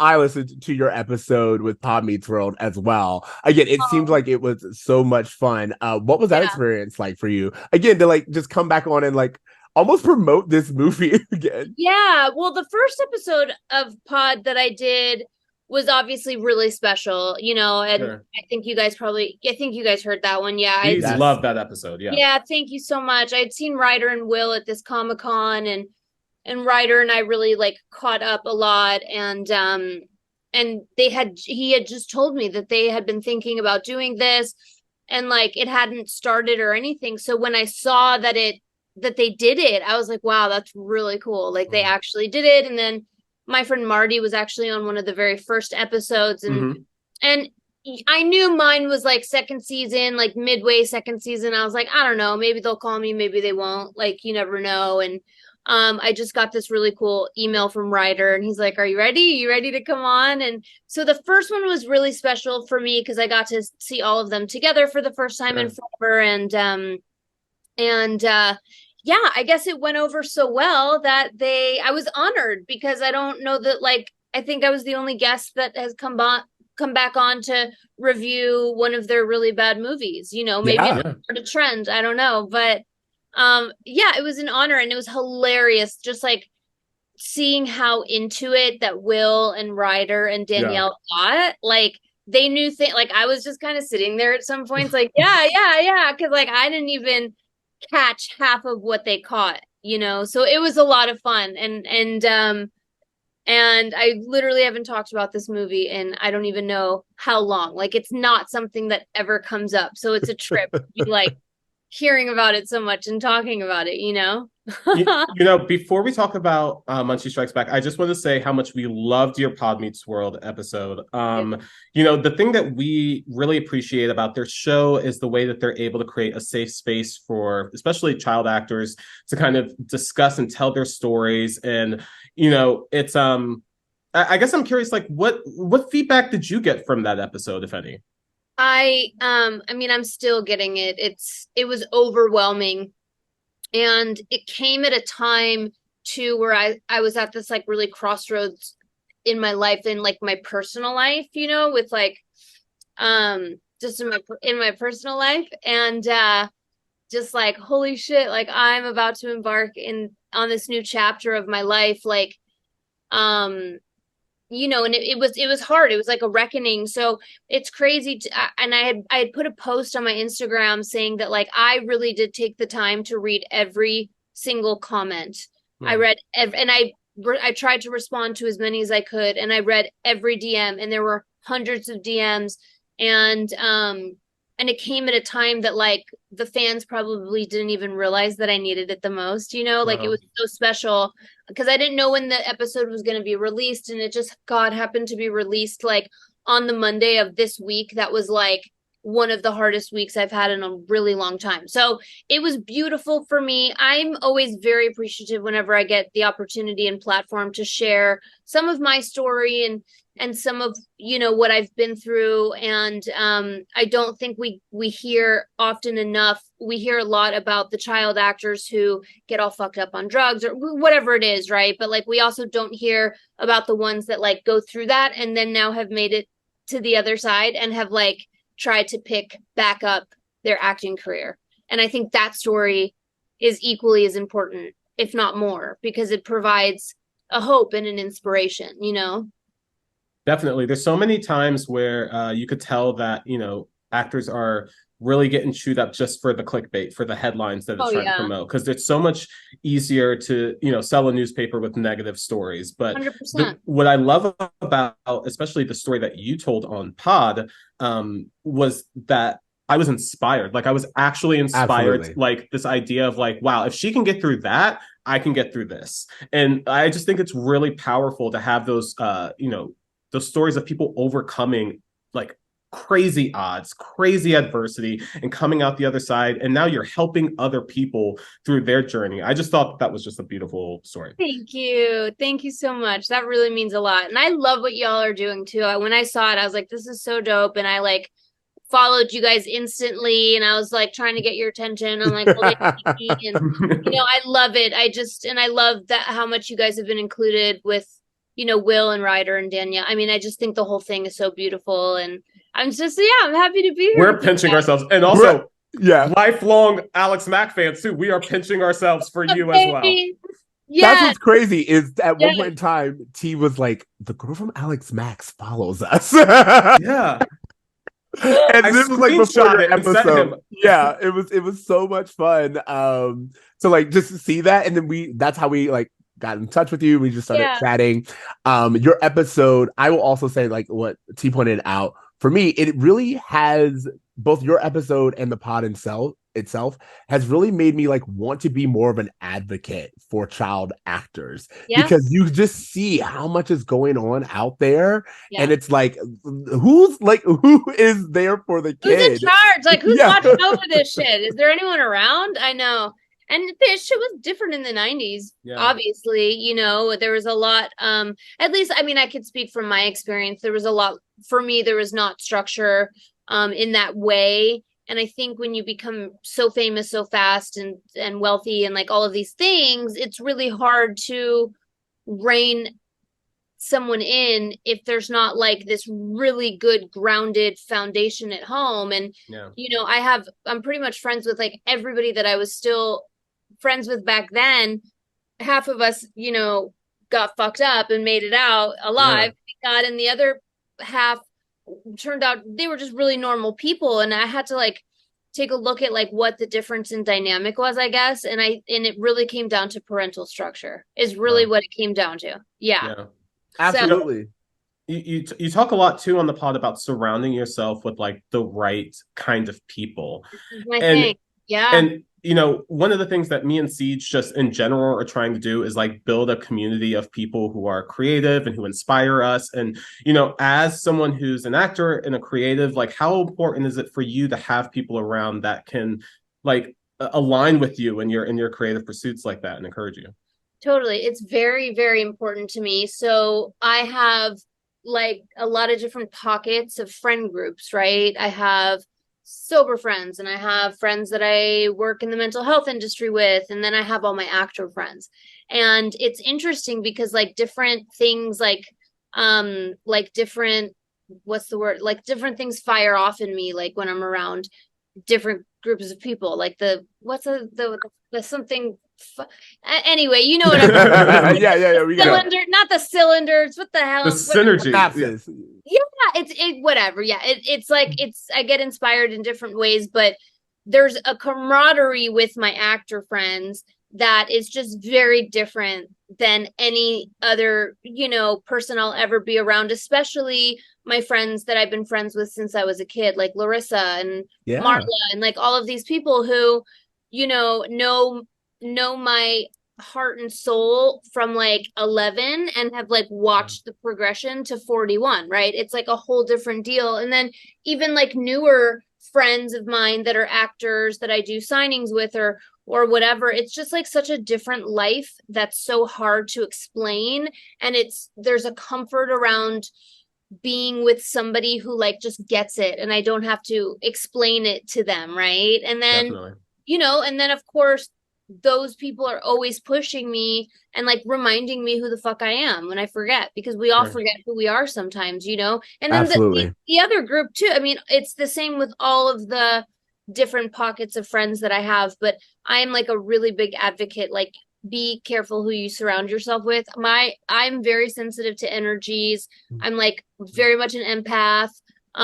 You know, I get like a visceral reaction instantly when I'm around somebody that like my spirit's like, honey, no, thank you, you know, and the older I get, the more I've learned how to pay attention to that. And I think it's about having like a healthy self-worth and confidence too, right? And like, know that you don't have to like do anything you don't want to do or be around people you don't, I mean, life is short. That's such a lesson that I feel like we are told all the time when we're younger, and you just really don't accept it until with age, when you understand that you don't have to do things that you don't want to do. If it doesn't feel right, listen to that side of you. Listen to that gut. Yes. That intuition you have in you, and I have it in like, I get it in like crazy ways, you know, like when I'm starting to pick up on some sort of intuition of like something in my life that's not working or about to, whatever it is, like my whole body shuts down. It's crazy, you know, and I never listened to that when I was younger, and I was just so desperate to like fit in and just be okay and turn my brain off long enough to like breathe, because there were so many racing thoughts of like just things that like are completely untrue that I know now, right? Being like, you're not good enough, you're not pretty enough, you're not smart enough, you're not thin enough, like whatever it might be. And so just be careful who you surround yourself with, you know, because they say water seeks its own level, right? Ooh, so you know, that's what it is, firing on cylinders. There it is. Yeah, there you go. There it is, baby.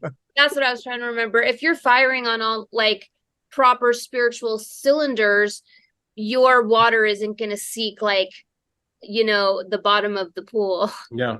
You're going to want to stay afloat on top with the people who are like swimming, not drowning, right? So definitely. And one of the things I find really relatable about your story and a lot of the other actors who have been on the pod, or just, you know, interviews I've seen throughout my life of child actors that I find to be personally relatable, is this idea of like, well, I want external validation. I want this person to like me. I want to prove something through a role. I want to do whatever. And I feel like that's something that in our day of social media is way more common than ever amongst the general public. And so seeing how you guys have, gone through the ups and downs of it, it's almost like we the average person can be like, I can kind of see, how seeking external validation instead of kind of coming to a place where I can be at peace with myself can lead to me making decisions, A, B, and C. So I just think there is a lot of relatability in these stories as well. Totally. I agree. Yeah, 100%. What's the feeling like, the idea of like all the work that you did when you were younger, now again, because like the 90s are back or whatever,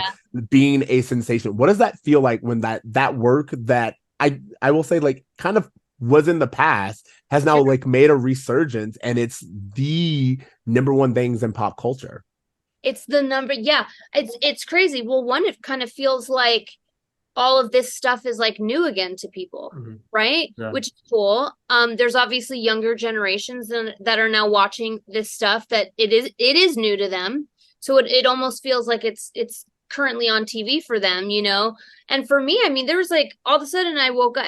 What it felt like is all of a sudden I woke up one day and on social media I was like, wait, why am I getting so many messages about this, that, this? And then it was like fan page after fan page after fan page after fan page, just going hard for like all of this stuff from the 90s. And before I knew it, I woke up and like, because of you guys, our careers somehow there was a resurgence, and I was like, wow. And, but also for me, it made me have to take a look at, because I put acting so far in the past for so many different reasons that I was like, was that the right thing? Should I have done that? Right. So it really, for me, kind of got me back into it too, which is cool. I was going to ask because so many people that, like, on the pod said that they got the creative bug after like interacting. Totally. Yeah. So I don't know that would have happened for me had it not been for like all of the die-hard, like ride or die day one fans that just never like left my side. I'm also like, I'm an old lady now, so I'm slow with technology. So it took me forever. It was like, I'm actually writing a book. It's, I started writing a book a couple of years ago and I have a co-author and it's cool and we're almost done. And hopefully that release will be, by the end of this year. But, I put in the book that at one point I didn't even know about like the secret inbox message thing on. Oh yeah. Yeah. And now it just shows you, but like one day I just kind of found it and that's really what like sparked it off. And I was like, it was message after message after message after message about like, you're my favorite actor. I mean, it was crazy. And I was like, where the fuck did all these people come from?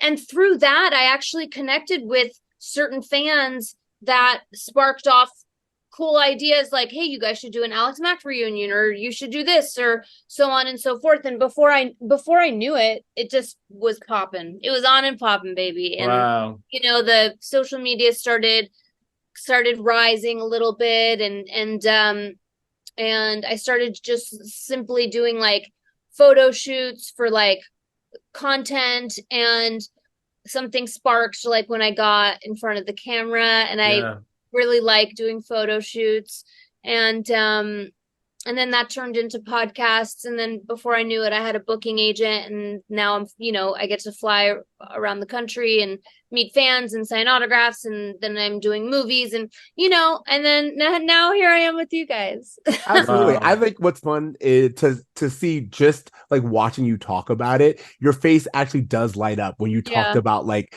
being in photo shoots and getting back into it. And I think if we can just hear that, like, it inspires you to revisit something that you loved and kind of put away, that in itself is like very rewarding. Totally. Absolutely. Yeah. So T, you had some questions about Munchie really quickly.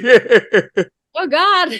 Honestly, it's really like ultimate. I'll let you ask it because I said that you ask it. Let's see what you got. What is a Munchie? Okay. I don't know. I guess he's the space creature. Is he space? Like, it's heaven. There's so many like There's like so many like Joe DiMaggio and like Marilyn Monroe. Yeah, that was so random. I didn't even remember half that movie. I made my best friend Virginia watch it with me, and she's just the sweetest and like my biggest fan. So the whole time I was just like, oh my fuck, I'm so sorry. She's like, what are you talking about? This is amazing. And I was like, okay, I mean, sure, whatever you say. I don't know what a munchie is. It's up to our interpretation. Chaos demon is the current theory that we're running with. Yeah. Like some kind of mud-colored leprechaun. He looks like almost like a Cuban leprechaun. Yeah. With like the cardigan and the dirty face, and which I assume is from like the blast offs, the explosions, and I don't know. I have no idea. I have Absolutely. no clue. But he's cute. I mean, if someone got me like a tiny little, I would never have that doll. I would have a munchie doll. Natanya, I cannot disagree with you more. If I saw that creature in my home at the foot of my bed, I would have nightmares for a week. No, I would take a little munchie doll and put it like somewhere in the house. I told Danielle, I said, if I can ever find us a munchie doll, I'm getting one. And she's like, I'd rather have the Concord High t-shirt. Exactly. Like, honestly, now that you've said it, I could see like a munchie doll being like in Hot Topic. You know what I mean? Like it does feel like it's like a little troll doll. It's cute. It's that kind of vibe. I don't know. It probably would make more sense for me to have it just because it's like nostalgia of like my career. But yes, the thing is scary. I don't know what the fuck that movie was so unhinged, and it's like we've really brought it back to life. I'm happy to do so, honestly. Yeah. We had let's say 5 really quick rapid questions that we wanted to do while we had your time. So T, I'll let you go ahead and I like rapid questions. Okay, Natanya, favorite movie of all time. Go. Purple Rain. Oh, okay. Oh, good answer. Good answer. Okay. Dream role. Any movie, play. The Claire Danes role in Romeo and Juliet. Another great one. Okay. Okay. Pick a top 5 creatives, living or dead, you'd like to have a dinner with. Oh God, top 5 that I'd like to have a dinner with. They're probably all going to be dead. Prince, Kurt Cobain, living Stevie Nicks, David Lynch.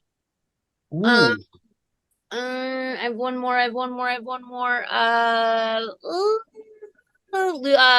Lucille Ball. Ooh. Oh, first of all, great collection, great dinner, good music throughout. I'm like fun. Also, I have to plug the Lucy Desi documentary again. I'm obsessed with her after seeing the documentary. It's so good. It's beautiful. Hold on. How crazy is that? This sits right on my desk. Oh, wow. Yes. Are those matches? They are, yeah.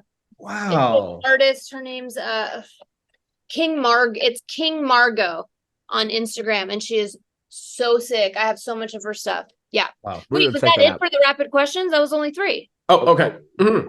What genre would you love to explore? Genre, horror. I'm trying to get myself into more horror movies because then I can do more horror conventions. I am personally convinced I have done enough horror movies to be in these damn shows. Munchie Strikes Back. Obviously. Hello. Again, they said it's not horror, even though I would argue that some child's dream would disagree. I would disagree. So we got Munchie Strikes Back. We got Little Monsters. I did Shadow Zone, Undead Express. Wes Craven did it. I mean, come on, give me a break. Give me. I say. Maybe that'll be your when you guys do your promos, that'll be your video. It's just me going, put me in a fucking horror con. Damn it. I say you and Ryder get together. Ryder loves horror movies as well. Write one, get in it. I mean, you have an entire fan base who would be happy to see. Yeah. Also, I still have fans that show up with pictures of Little Monsters, and I was literally 5 years old, and I was on screen for like 4 seconds. So I'm hard pressed to. I want someone to tell me I don't belong in those shows to my face. 100%. And you know, say it behind my back. One of the things I talked to a writer about was just like how it feels like horror is like the most exciting thing happening right now. It's like you're either in like one of these tentpole Marvel movies, or you get to actually perform in like a low budget horror film. So totally. And I have a lot of friends who do horror, like have been in a shit ton of horror stuff, and yeah, man, that's where I'm trying to be. Amazing. Do you have a favorite bad movie? A movie you like to watch? That's going to be my next question. Yes. I mean, I don't know if it's bad. I think I might get kind of trolled if I say that it's bad, but I think the point of it was made to be bad. That's the satire of it. And it's like one of my obsessions. It's Broken Lizard's Club Dread. Ooh, I haven't seen this. I remember this. Watch it. It's so. I remember good. This movie. It was like 2000s, right? Horror. Yeah, in the 2000s. Yeah. Yeah, I kind of remember this movie. I just want to say, so bad that it's like literally brilliant. I mean, anything Broken Lizard does is pretty brilliant, but it was made to be bad. So that's the satire of it. So it's not, but like an actually bad movie that I love. Oh my God, I don't know. I think I'm gonna stick with that answer. I think that's a great, and T, you would love that movie. I've seen it. I can't remember it specifically, but I do remember liking it for what it was. I just want to say one of my favorite bad movies is starring your friend Marla, which is Sugar and Spice. I knew you were gonna say it is literally a movie I'm constantly pushing on people to watch. Oh my God, it's great. It's amazing. Great. And she's so brilliant. I actually remember when she booked that, and I remember like she was like getting ready to go fly. Yeah. Yes, Sugar and Spice, starring my girl, Marla. Amazing. That's a good choice too. Yeah. But like if I said that, I don't know, you know what I mean? Sure. I'd be like, what? You bitch. I'm just kidding. She would never. And I guess the last rapid fire question, what advice would you give inspiring actors? Oh my, okay. Make sure you really want to do it and you really love it first. Because there is like a thick skin that needs to happen, and like a reckoning in the mind where you have to somehow figure out how to like differentiate someone telling you like, no, you didn't get a part, with like, no, you're not good enough. Right. Sure. So you have to really love this shit. I mean, it is like it is not easy, but I guess the advice I would give would be like, work hard. If you want it, work hard. So like learn your craft, right? Go to class, surround yourself with other creatives, start reading, plays, go to the theater, study movies, watch movies. That's like, for me, was some of the best research. I've been watching every movie and television show there is since I was a little kid. I mean, it was my first obsession, and I would just like watch these performances like, wow, and I don't want to be that like cliche, like you can do anything you want to do in the world as long as you work hard. And I mean, sure, but like that's not realistic always either, so you have to go into it with like a realistic frame of mind that like you're not going to just like show up and then be famous, right? And you have to like really figure out, why do you want to do this? Do you want to be an actor because you love the craft of acting, or are you just trying to like get famous, rich and famous? Because that's like especially these days, that's like a 1 in a million, but if you love acting and you just love the craft of it so much, there's so many different things you can do. You can go to your local theater and be part of that. And Ryder talks about that a lot too. He was a theater kid, and so is Larissa. And that's how I started out too. And there's so many different avenues, but I am like an advocate for like, don't give up on your dreams. That's like the cheesy thing I'll say. But dreams change as we get older, and as our like spiritual or whatever you believe in world expands, our dreams follow along with it. Like the more growth we have as human beings, like the more our dreams have to grow too. Right. 100%. Absolutely. I these were great answers and very inspiring, because of the fact that we know that you've done it, like, as you said, both in the sense of like, you came out here and you made a name for yourself, but also you've had some rough times. You've been able to kind of rebound from those. And I feel like it's just always going to be encouraging for creatives, because you always do kind of really get down on yourself, or you think that like there are going to be times where you think that you don't have it, and it's just like if it's what you want to do, keep pushing. And yeah, I appreciate you for taking the time to speak with us, be here.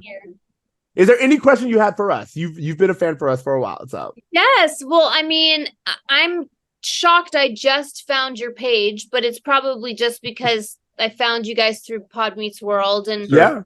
But I know after my episode came out, you guys like went all the way back and reposted, like you had done a recap of Turnaround Dance. Is that right? We did a whole season 2 recap with them. And so we were recapping season 2 of their show, season 2 of the pod. Oh my God. Yeah, because you posted that thing. You'll have to send me a link. I'd love to like listen to the recap of Turnaround. I had no idea that you guys had like been around for this long. It's so cool that I found y'all and you guys found me, and I love what you're doing. And I even just like, I think it's the pinned, I'd have to look on Instagram, the pinned post on your page with, you know, where it gives us, I don't know, I just the inclusivity of your page for kids that like we didn't have it that much in the 90s, you know? Yeah. And it's so fucking cool what you guys have done. Like I just love it. I'm obsessed. And thank you so much. That's one of our biggest that was one of our biggest calls to action, was this idea that there was so much that we learned and took from Boy Meets World. And we were like, it's a very white show. And yet so white. It impacted the lives of 2 boys of color very on. So it's like wanting to both acknowledge that, but also see where the disconnect was and what ways it could have been better. And also, I'm sorry to cut you off. I was just going to say, I love that too, because, you know, on my show, you know, we felt in the 90s as if we were very inclusive, you know, and me and Darius and Alexis, I mean, we've talked about it so much, you know, in our adult life now, and especially during COVID and when BLM and all of that was, you know, there were some really like important conversations that needed to be had. And I think that for some of us too, on Alex Mack, we were like, wow, this is so cool that like, you know, this is a group of kids in like Paradise Valley, you know, anywhere USA basically. And there's just made no mention of the difference that like there's 2 Black kids and then there's 2 or 3 white friends and 2 Black friends or whatever. But actually the truth is it should have been talked about. And it should the experience of what, you know, they went through of being the only 2 Black kids in that school or what have you, but in the 90s, you know, it was just such a different time and place. And you know, so I love what you guys have done with this. I just think it's so amazing, and these conversations are so important to have. And it's amazing that Boy Meets World made such an impact on y'all's lives, you know? I mean, you know, it's not even just Boy Meets World, because we grew up very similar to how Ray was and Alex Mack, where like we were surrounded by a lot of white people and like white culture, and we were also like fans of it. Like we're fans of Boy Meets World, we're fans of Friends, we're fans of like all of these like popular 90s shows. Even Alex Mack, what's so funny is that you know, when we first started doing our podcast, we were like, we weren't really sure what we want to do it on, so we were like, oh, let's just do one on 90s. And one of the first things I was like, we have to watch the pilot of Alex Mack. We have to watch it, and we did. And I'm so in love with that show. I actually bought bootlegs of it in like the early 2000s because I couldn't find it anywhere. But, you know, one of the things I really give that show credit for is not only, you know, for the time, it being fairly diverse, especially towards later seasons, but it also was just like diverse storytelling for kids in the way that I don't see anymore. That Nickelodeon Saturday night lineup, you had a horror movie, you had a sci-fi show, you had a variety show, you had a sitcom. And it was all there, whereas now it just feels like shows for kids are copy and paste the same, and I love it's all the same. Yeah, that 90s Snick lineup was like nothing else. It was Are You Afraid of the Dark, Alex Mack, all that, and then like maybe a cartoon, I'm not sure. And I've said that a lot too. I mean, we definitely had some diverse storytelling too, and even just my character, you know, is often referred to as like the OG goth girl of Nickelodeon, right? And I think before Robin came around, we weren't seeing these very emo goth characters that like were kind of tapped into the darker pockets of life, where she was like super depressed and like pessimistic and all of these different things. Like kids like that were not on Nickelodeon. So, you know, and at the time I didn't realize how incredibly special and impactful that was to be playing that character. Now later on in life, I relate to her so much. I'm like, yeah, Robin was right about everything, right? Well, also we went to school with Robins. Like Robins were everywhere. Yeah. That's what I was gonna say. And Robins weren't represented because no one wants to talk about a weird kind of emo-y, depressed kid like that, But they representation is important, even that form of representation. Yes. And to me, you talked about it, but like that, TC and I, we were talking about it. We just watched the Goofy movie, and there are two goth with girls, Jason, right? And with Jason, in the front of the bus, and it's like, well, okay, yeah, if they are recognizable enough to be a cliche, then they do have stories to tell. Clearly, they are around. That's it. Yeah. And it's hard pressed to watch something like Winona Ryder and Beetlejuice, for example, and not think like, oh, there's like mental health stuff happening here too, that like people are like brushing off as these kids being dramatic or emo, but like really like sometimes they just need help. Robin really needed a therapist. Yeah. And maybe some medication. I don't know. And that's okay because Natanya as an adult has a therapist. Need medication. Also needs medication. Exactly. So it's okay. Yeah. Medication and therapy for all. I mean, of course, I'm a mental health advocate, and for all, at least therapy for everybody in the world. 100%. It needs to happen. Yeah. It's been such a pleasure having you on. I can't get over this, like the grin I'm going to have for the rest of the weekend from having talked to you and from having this movie introduced to my life, which I'm 100% going to spread like the plague. Any person I can find to watch this movie, I'm going to show it to them. It's just been a pleasure. I'll split my residuals with you guys. How about hey! Also, if you ever have like another movie that you're like, hey, it's a bad movie. If you like this one, watch it. Yeah. I mean, send it on over. Okay, I mean, if you really want to open Pandora's box, there's a very special little movie I did in Canada when I was like 15 years old with Chauncey Leopardi, who played Squints in The Sandlot. I played his like girlfriend in the movie, and it's about us saving New York from a train full of vampires. All right. I don't understand how up TC's alley this is. It's called Shadow Zone Undead Express. A great name. With phenomenal. An incredible cameo by Wes Craven, also created by Tommy Lynch, who created Alex Mack. It's a good little watch. Oh yeah, we are looking this up. It's so bad. It's good. You will love the cover art alone. Natanya, I was going to ask: is Alex Mack streaming anywhere? You know what's crazy is like they put every last dang Nickelodeon show on Paramount except for us. It's so I don't know why. Unfortunate. I know it's really crazy. So I don't know. I think that you could buy the entire thing on Amazon for like $20, but then it's like a DVD. I don't even know anymore. I know you can. You can buy them on Apple. Yeah. You could buy the whole. I mean, buy it on Apple. The first 2 seasons. The first season's out somewhere. I don't know. It's really a shame, but I think that people are making enough noise again about Alex Mack that I wouldn't be surprised if we get added to Netflix or something like that pretty soon. It's such an amazing show. I think it's primed for a reboot. I think there's a lot more stories to tell. We've talked about a reboot for years. We have been in conversations with the creators and Viacom and all sorts of people for years, and even a reunion. Like I think that's one of the things. Oh, I was gonna. You did out. Oh, okay, cool. So me and Darius and Jason Strickland, who was on the show as well, we produced it, directed it, wrote it. We were like one of the only shows that Nickelodeon hadn't given a reunion to. And I had a friend reach out, my friend John, who I'm actually starting a podcast with soon too. So stay tuned for that. But loving it. He was like, what's up with an Alex Mack reunion? So I just started like piecing together the whole cast, and we somehow got everybody there minus like 1 or 2 people. It's on YouTube. It's called The Secret World of Alex Mack 20-year reunion. Oh wow, I can't wait to watch that. That's a cool one. And Angelique Bates from All That was our host, and it's cool. Yeah. Wow.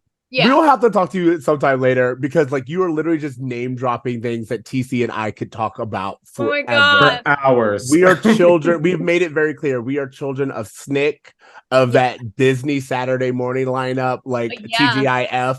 All of those things raised us. So we have endless questions, but we do want to be valuable of your time. And thank you so much for taking the time to be with us. You guys are the best. I'm so excited to have done this, and I cannot wait to do a follow-up with you guys. Yeah, absolutely. Yay. Thank you. Awesome. Thank y'all so much. Thank you so much. It was wonderful. Bye. Bye. Jeez. You know what? Like, can I just say, like, she had so much amazing energy when she was talking with us. She filled me with so much, like, I don't know, just like this creative buzz of just like, there's something about having conversations with creatives who you could tell are like in their flow of it. That's just so contagious to me. I love it.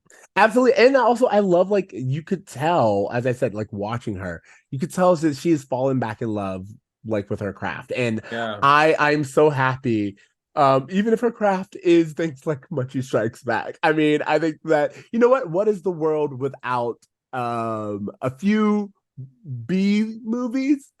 Say what you want. I 100% enjoyed this movie more than The Flash. I enjoyed this movie more than I enjoyed Fast X. Like, give me some bullshit I was supposed to like this year, and I will choose Munchie Strikes Back a few times. I will say it was rewatchable. You will not talk bad about my Fast X. You know how I feel. That is family. You're right. You're right. Okay, but you guys, seriously, so appreciative. Thanks so much, Natanya, for joining us. I like, words aren't enough to express gratitude.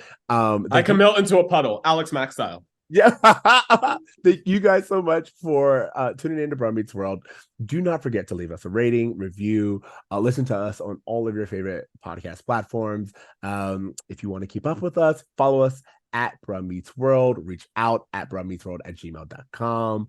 Make sure you are going on the YouTube channel and watching the video. Make sure that you are clicking subscribe. Make sure that you are checking out our merch shop. Do all of the things. Except for kicking a dog when no one's looking. Don't kick the dog. Oh my God, was this a ride? We hope that you guys enjoyed. Hope that you guys have a good 4th of July. We don't usually do this, but because you have stayed with us this long, we will announce that we are doing My Date with the President's Daughter next. Ooh. We are continuing with our summer series, so come back, listen to that. And thank you guys so much. I think it's time to dream. I think it's probably also time to try and do good, unlike Munchie.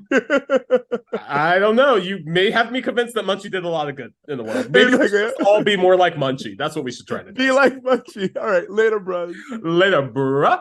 When this boy meets world.